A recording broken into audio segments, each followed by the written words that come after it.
Good afternoon and welcome to the Chartreuse Leprechaun. My name is Mark, your host, and today, well, we're going to do a couple of things. First of all, we're going to take another look at Red Alert, but to back that up, I changed my mind about pushing Subnautica episodes so we could get that completed. There's only 3 or 4 episodes left, so we're going to continue to do that on Fridays. I don't really see the point in rushing through it like that. Plus, I needed to go back and eat some of my words that I said about Command & Conquer. There is a lot that I forgot 20 years after the fact when this originally came out. Actually 20 plus, but 20 since I probably started it.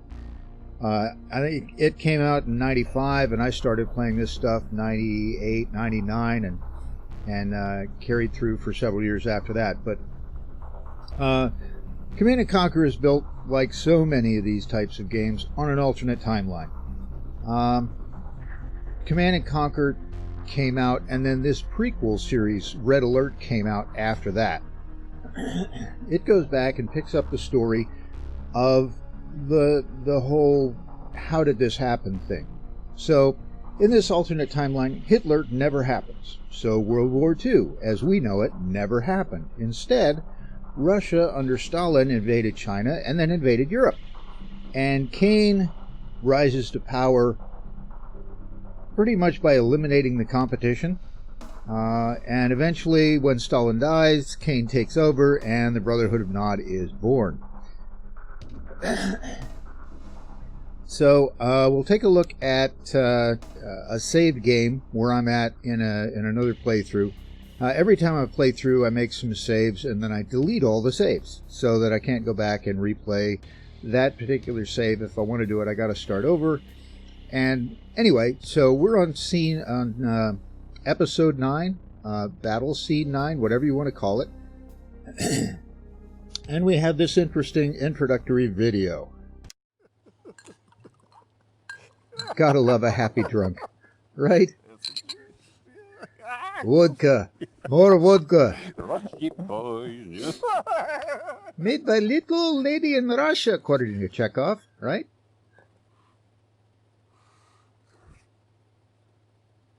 No one must hear of this.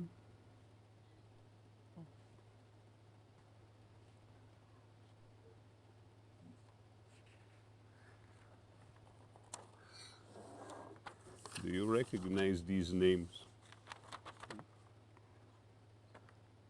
They are your generals.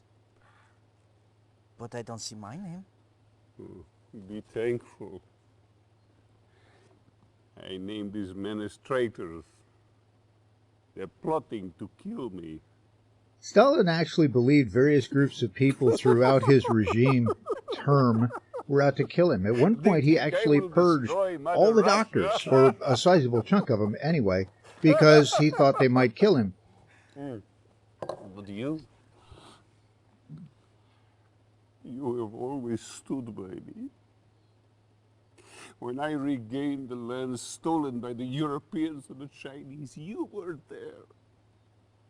You fought nobly to make my dream come true. So now, I'm going to give this honor to you. And enter Kane.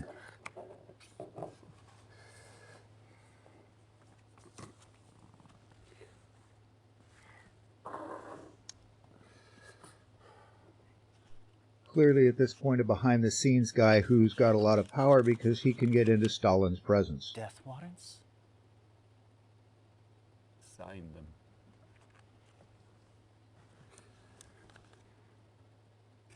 Reaffirm your loyalty to me by ridding Russia of her enemies.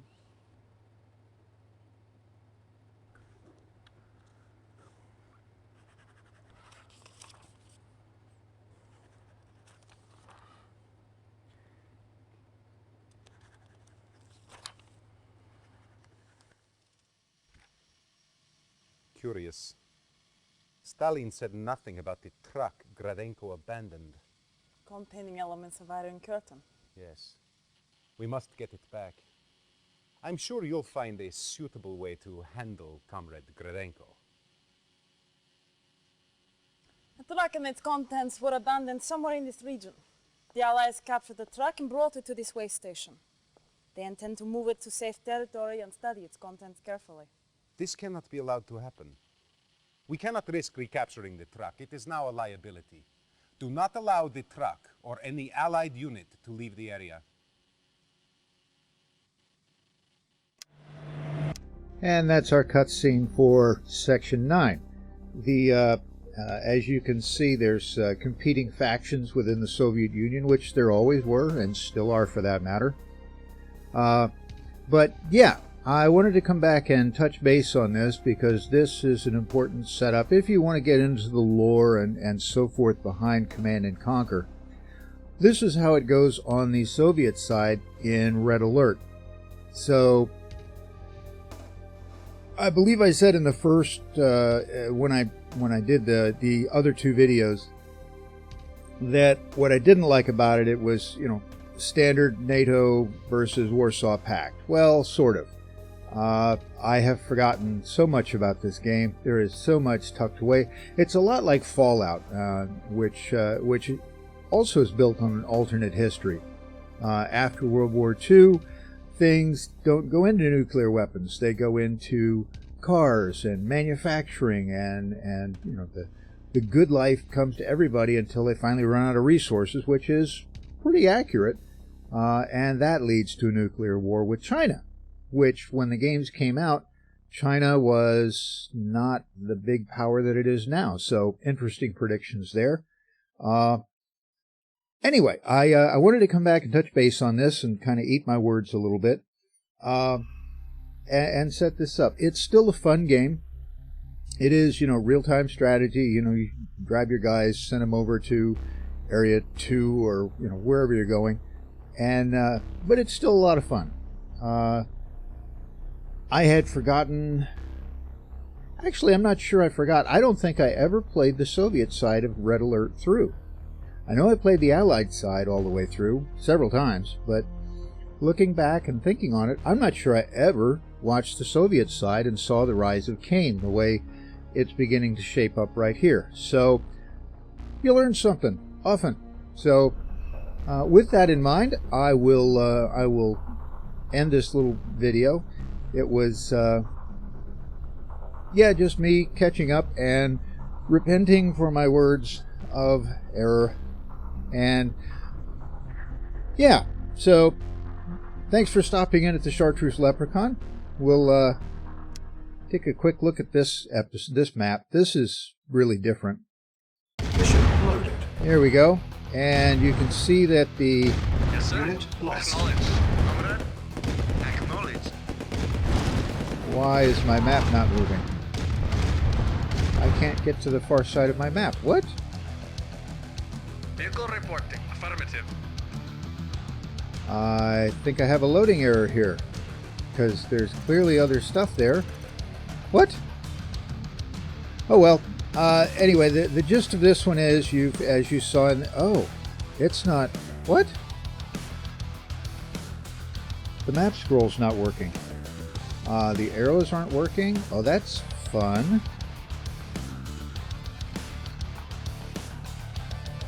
I wonder what the deal is. Well, that's weird. Well, okay, I guess I won't show this off. Ha! How about that? Thought I was going to. Battle control terminated. Alright, so was going to show off a little bit of this episode of the game. I guess I won't. This is where the special weapons for both sides come in. The Allies get their helicopters, and the Russians get Tesla coils that zap tanks in like 1 and 2 shots, and tanks are gone. It's interesting. Tesla towers never actually reached the useful stage like that. So anyway, with all that in mind, we're gonna call this an episode. It's a shorty for a Wednesday. Not much gameplay, not any gameplay, but it was a good setup and a good revelation if you're into this. So with that, my name is Mark, your host here at the Chartreuse Leprechaun. Thanks for stopping in to visit us. We do appreciate your time. You chose to spend it with us, and we're very thankful. So with that, I wish you a great day, a great week, And we'll see you here next time on the Chartreuse Leprechaun. Bye-bye. Did I go the wrong way? I did. Oh, that's fun.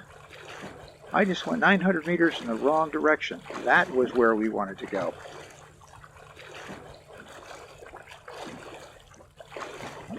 Well, fantastic.